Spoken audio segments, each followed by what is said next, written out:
بالله من الشيطان الرجيم. بسم الله الرحمن الرحيم. الحاقة ما الحاقة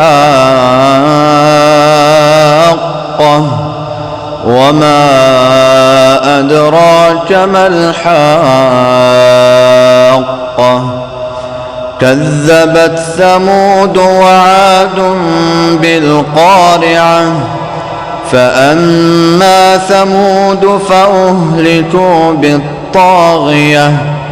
وأما عاد فأهلكوا بريح صرصر عاتية سخرها عليهم 7 ليال و8 أيام حسوما فترى القوم فيها صرعا كأنهم أعجاز نخل خاوية فهل ترى لهم من باقية وجاء فرعون ومن قبله والمؤتفكات بالخاطئة فعصوا رسول ربهم فأخذهم أخذة رابية إنا لما طغى الماء حملناكم في الجارية لنجعلها لكم تذكرة وتعيها أذن واعية فإذا نفخ في الصور نفخة واحدة وحملت الأرض والجبال فدكتا دكة واحدة فيومئذ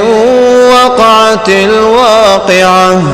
وانشقت السماء فهي يومئذ واهية والملك على أرجائها ويحمل عرش ربك فوقهم يومئذ 8 يومئذ تعرضون لا تخفى منكم خافية فأما من أوتي كتابه بيمينه فيقول هاؤم اقرءوا كتابيه إني ظننت أني ملاق حسابيه فهو في عيشة راضية في جنة عالية قطوفها دانية كلوا واشربوا هنيئا بما أسلفتم في الأيام الخالية وأما من أوتي كتابه بشماله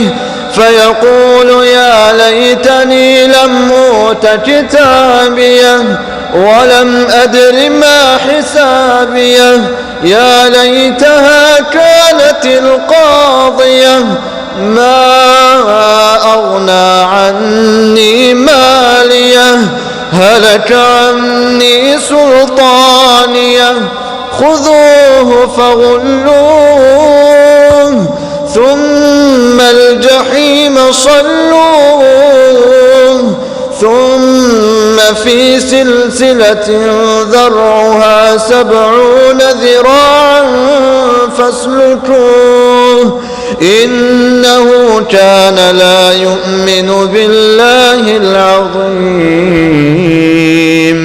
ولا يحض على طعام المسكين فليس له اليوم هاهنا حميم ولا طعام إلا من غسلين لا يأكله إلا الخاطئون فلا أقسم بما تبصرون وما لا تبصرون إنه لقول رسول كريم وما هو بقول شاعر قليلا ما تؤمنون ولا بقول كاهن قليلا ما تذكرون تنزيل من رب العالمين ولو تقول علينا بعض الأقاويل لأخذنا منه باليمين ثم لقطعنا منه الوتين فما منكم من أحد عنه حاجزين وإنه لتذكرة للمتقين وإنا لنعلم أن منكم مكذبين وإنه لحسرة على الكافرين وإنه لحق اليقين فسبح باسم ربك العظيم صدق الله العظيم.